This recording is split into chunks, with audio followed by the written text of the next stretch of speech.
This is Frankly MSP, where managed service providers get real.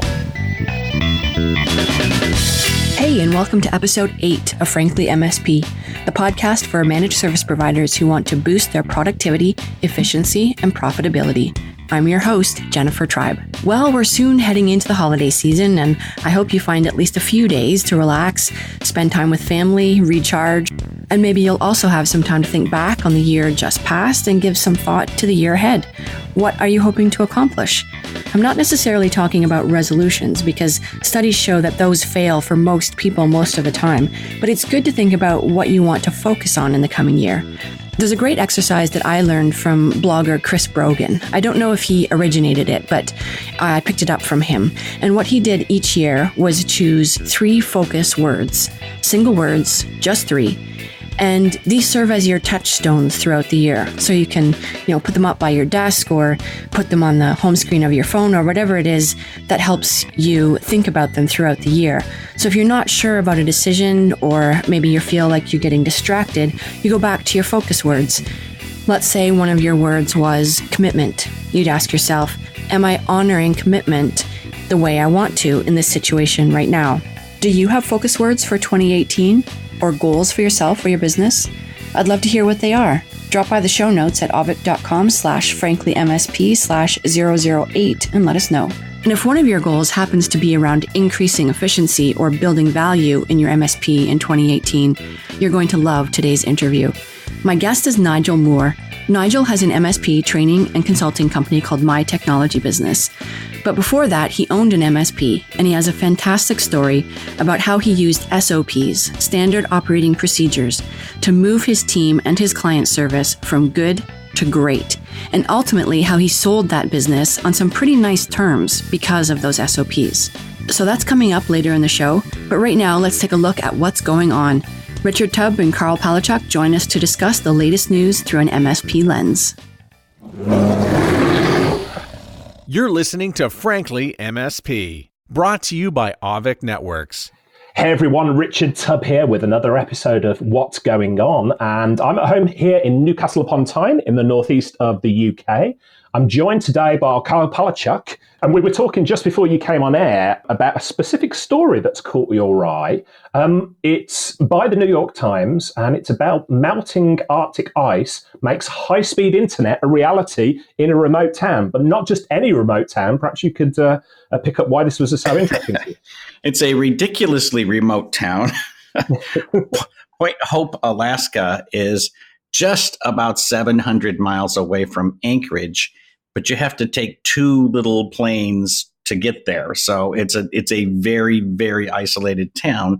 And they only have about 700 residents, but they're getting super high-speed internet because the melting ice caps have allowed the big ships to go through and drop fiber, and they actually are burying fiber at the bottom of the ocean over the Arctic. And that way they're able to connect Europe on one hand and Asia on the other.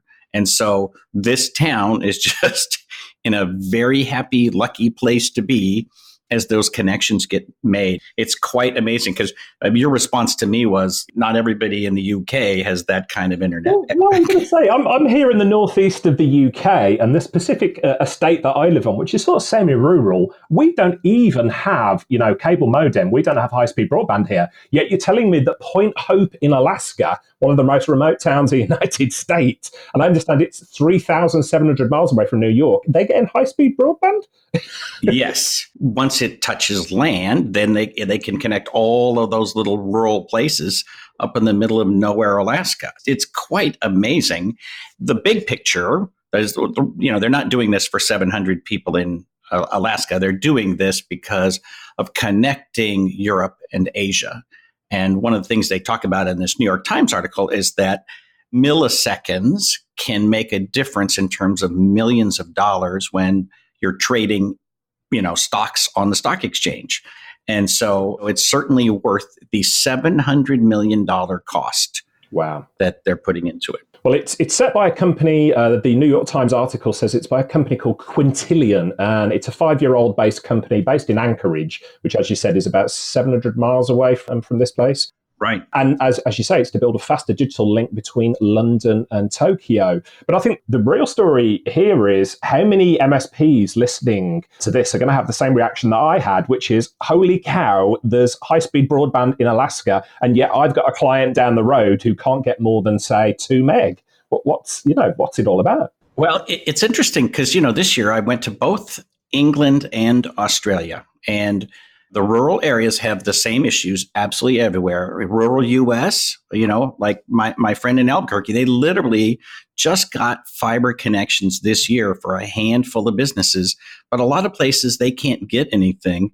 In Australia, they have this huge nationwide move to do national broadband, but it's going to take years and years and years, and they're not going to be able to do everything they've promised. And in the meantime, these guys up in Alaska are getting 200 gigabits per second. So this is not without precedent. I think I've shared with you, Karl, I'm actually an e-resident of Estonia.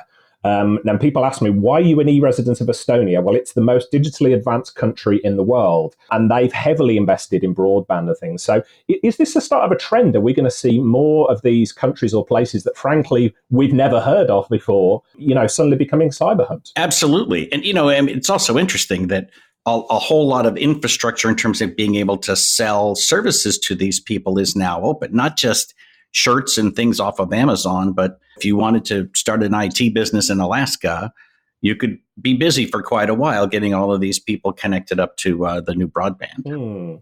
So give me an insight into MSPs in the US. You said the issue you see worldwide is any rural location has problem with broadband. What do the clients, the MSPs that you work with in the US, do for those customers that they've got in rural locations who just can't get the high-speed broadband that they need? I'm in a big county, and you can get pretty much anything. But my last office, I only had one option, and it was really slow. It was cable internet, but it was like 10 meg. And across the river in the next county, there are places where you literally can't get anything except DSL. So you're at 1 meg, 2 megs.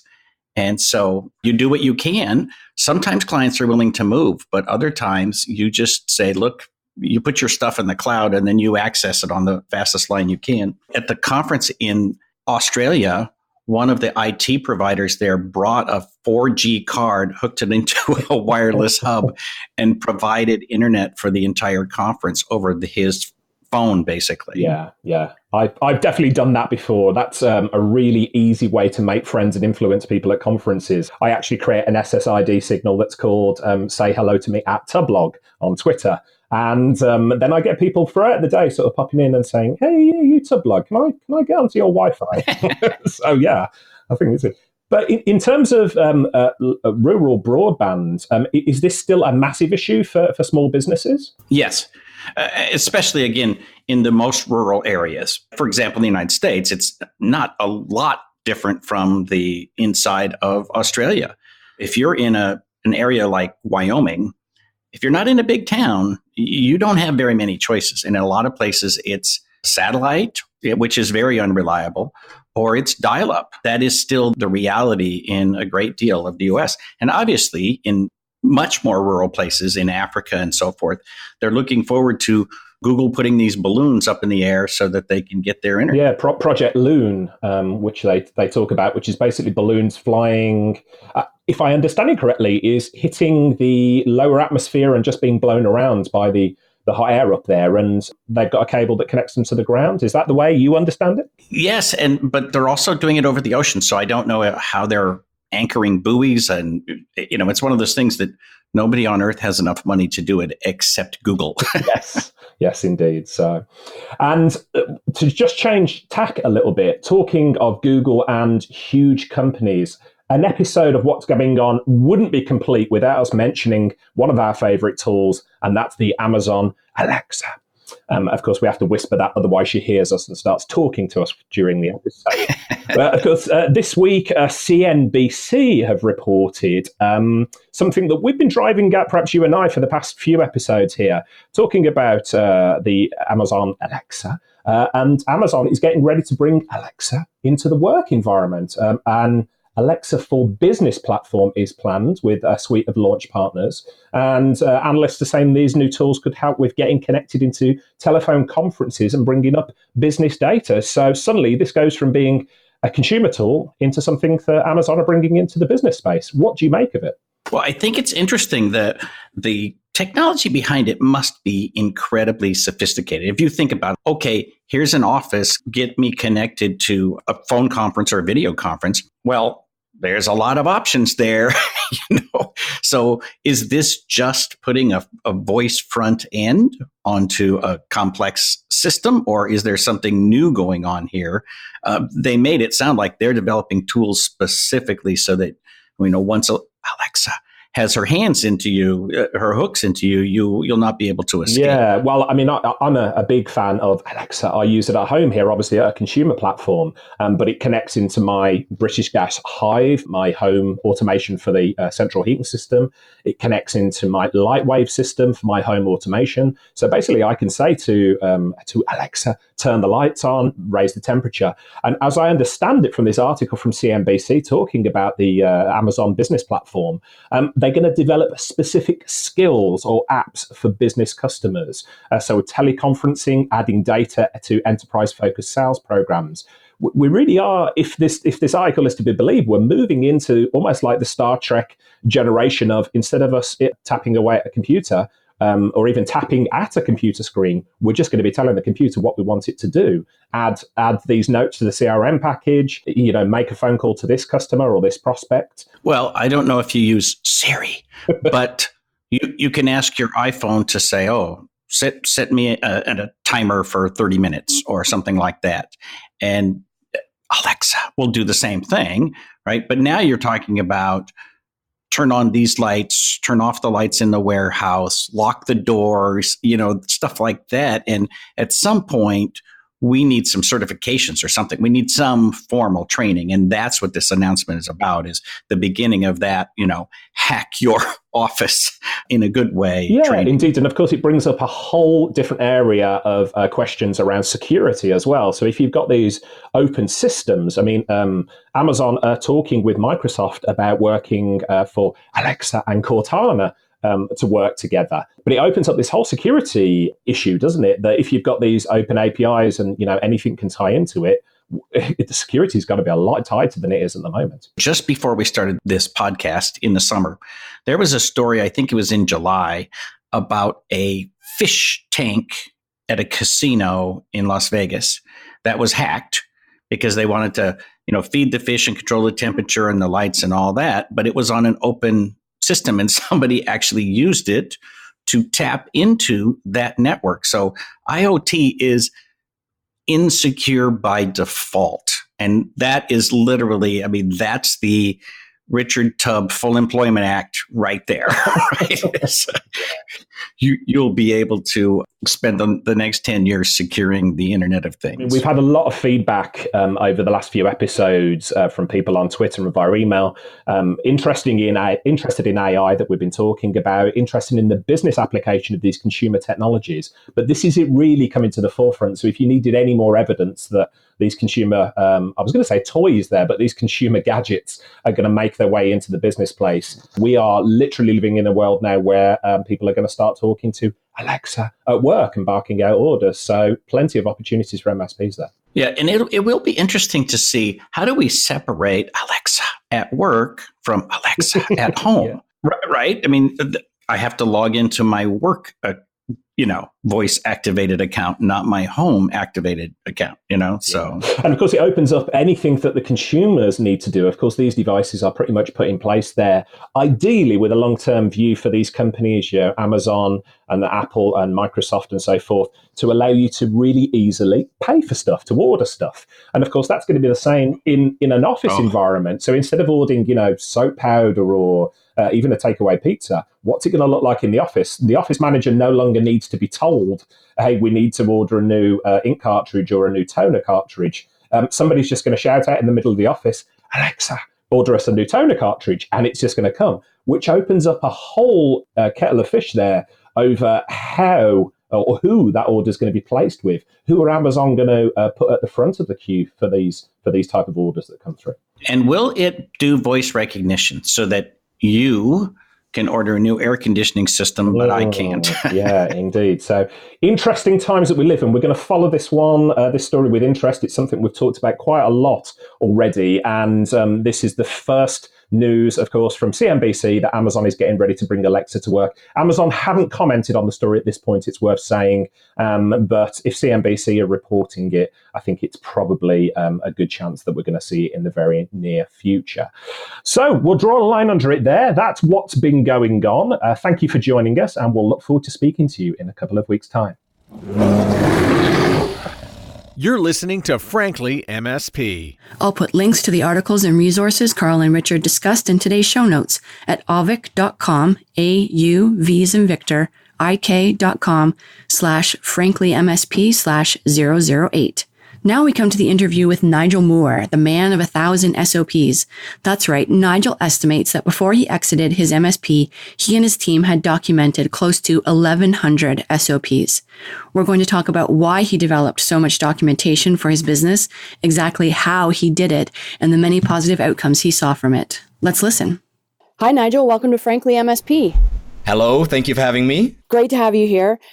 Topic we're going to talk about today is a very interesting one. It's SOPs or documentation, and you have an extremely interesting story about this area and how it's affected your MSP. So why don't you start by telling us a little bit of the journey that led you to your aha moment with SOPs? Okay, cool. Let me take you right back to the beginning. I started working in the IT support industry in 2002, 2003, and worked for a business for a couple of years and ended up inheriting some clients from that business and starting my own MSP in 2008.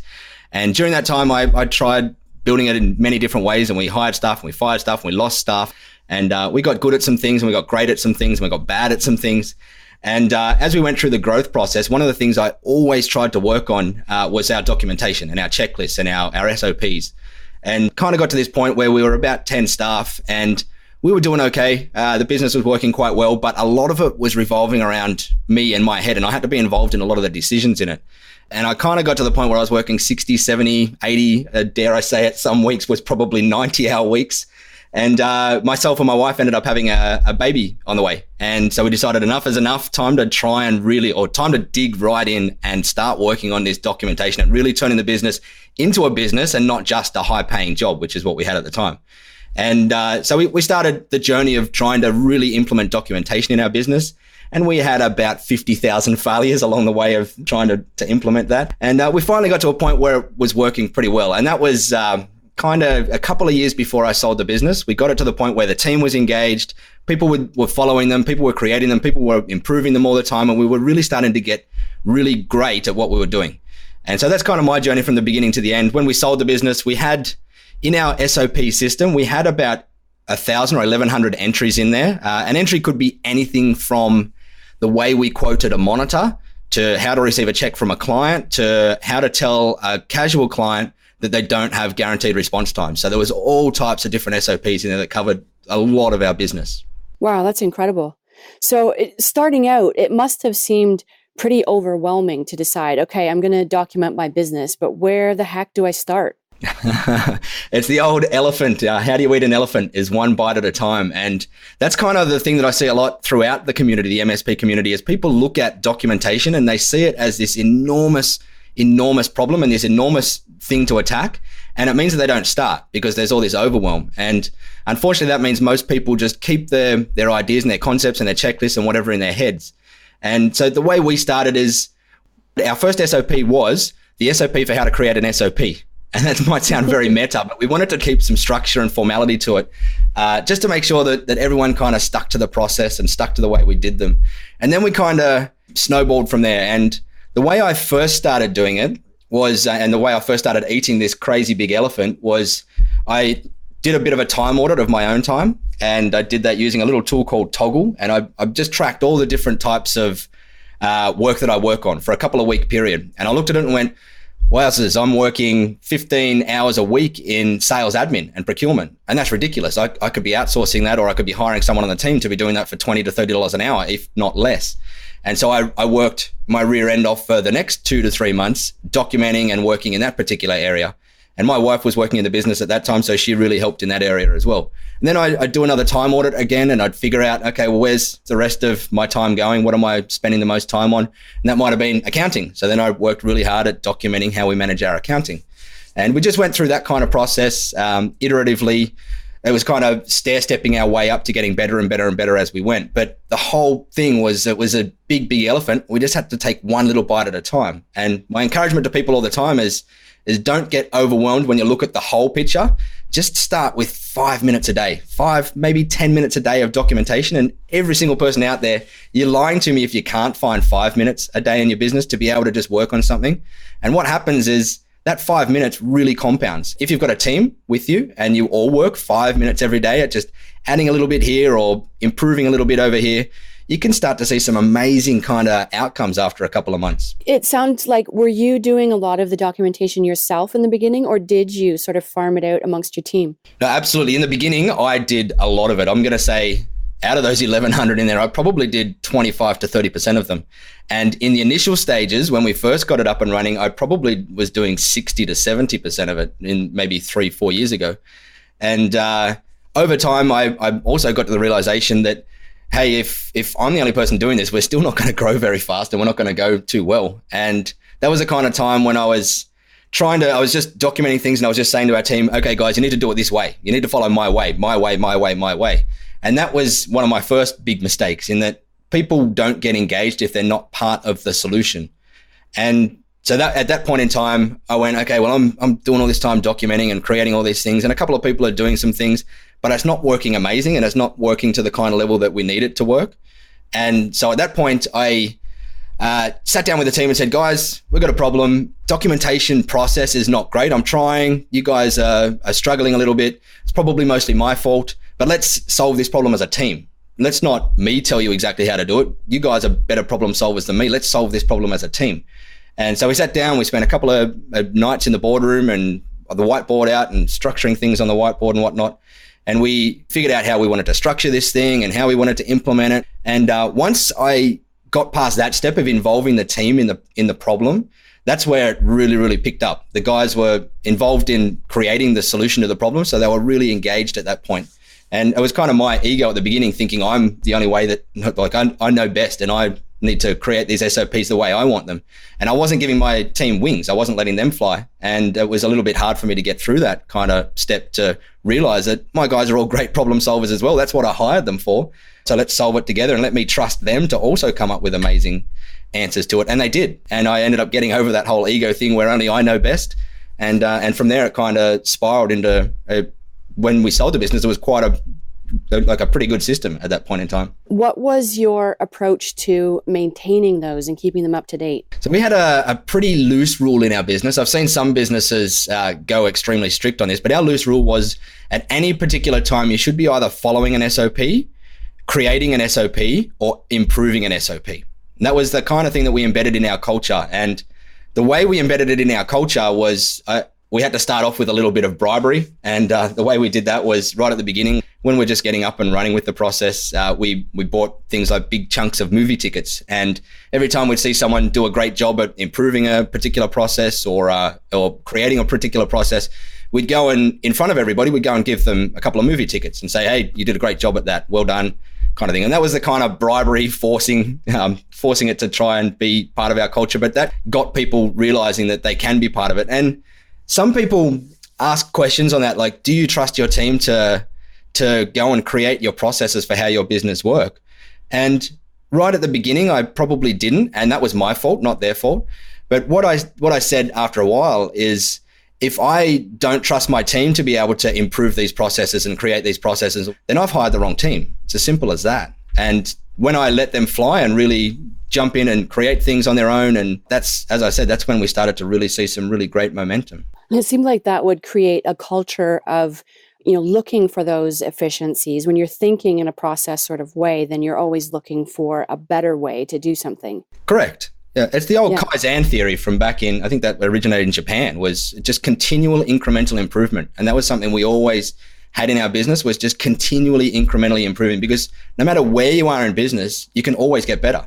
And if you've got that realization, if the team's enabled to be able to help your business get better, you can really go a long way. Now, were you influenced very much by the E-Myth by Michael Gerber? Right at the very beginning, that's where I knew that we had to go in and create these processes and whatnot to build the business as a system. However, the second book, the E-Myth was instrumental. That was kind of really instrumental in me understanding what has to happen to build this business as a business and not as a high-paid job. But the second book that really kicked me off on the journey was one called The Checklist Manifesto by Atul Gawande.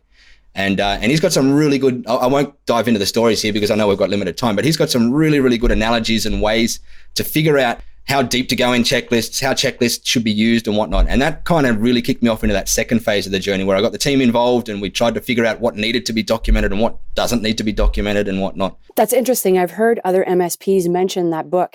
And I know that he is a doctor. And so he wrote a lot of his book with healthcare examples, but you found it very relevant for IT, did you? Correct, yeah. And he uses the medical story a lot as the foundation of that book. However, he also dives into a couple of other stories. And the one that really resonated with me was the one about the airplane and the war. And I won't dig into it here. It's if you want to find more, go and read the book or listen to the book. I actually listened to it on Audible, which was even easier. And it really resonated with me. And it's the story that I used with the team when I said, hey guys, we've got a problem. We've kind of got to this point in the business where the technology and the processes and whatnot that we've got in there are too much for our little heads to comprehend. And for us to be able to take the step to the next level, we need to realize that we have to get this stuff out of our heads so that we can focus on the bigger and better things inside these processes. And I used that story of the aeroplane and the war, which go and read the book and you'll understand what I mean, as the kind of impetus to get the team on track. Well, I'll definitely put links in the show notes to that and encourage our listeners to check that out. Sounds interesting. In terms of technology, what were you using to help support this process? We didn't have the great tools that are available nowadays. So we kicked off using Confluence, which is a wiki. It's like Wikipedia. And we broke it down into a couple of different sections. We kind of broke our business down into the way that Gino Wickman does in a book called, I can't remember the name of it right now, but Gino Wickman's got this amazing book based on how to structure a business. Traction, that's the one. How to structure a business. And we broke our documentation system inside our wiki down into those three key areas, which is sales and marketing, service delivery, and finance and admin. We broke it down into those three areas inside our Confluence, and we just created some structures inside them. The service delivery one had a client area and had a help desk area and a checklist area and whatnot. And we just structured it that kind of way based on the system breakdown inside the Traction book from Gino Wickman. Now, you mentioned that at some point you sold the business and the documentation really helped you sell the business. I want to get into that in a minute. But before that, when you were operating with this full set of SOPs, what were the differences you were seeing in your business? I wasn't needed to be included in everything. And so when I was working 70, 80, 90-hour weeks, I was involved in every single part of the business. In the last couple of years, we moved house to 3 hours away from where the business existed. And that was good in one way, in that I could spend a bit of time working on the business remotely. But what it meant was that I didn't have to be involved in the day-to-day. And eventually it got to the point where my day-to-day responsibilities in the business I could have done in 5 to 15 hours every week. And the rest of the time I typically worked either on the business, or I also had another business that I was working on at the time as well. So it really, for me, it helped me extract myself from the business and turn it into a business, but it also helped our team get great at things. And that's what ultimately you want to do. You don't want to be okay. You don't want to be mediocre. You don't want to be average or good or whatever. You want to be great. And the only way to get great at things is to be able to get them out of your heads and onto paper so that you can continually improve them. And so they're the two key things for us: getting me extracted from the business to the degree I did, and getting our team being able to be really great and enabled to do really great things for clients. And now tell us about that process of selling the business and the role that documentation played there. The key thing it did for us was it meant that I didn't need to be involved too much after the business sale.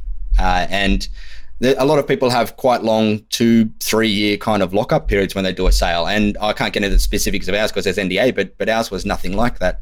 And because the whole business operated, the new owners were able to grab the business, buy it, or they purchase a business, and they were kind of able to just let it go from day one and see what works and how it works. And they kind of backdoored a lot of the processes that we had into their business because they were looking for some more procedures around certain things, and they kind of implemented a lot of what we had in our business into their business as well.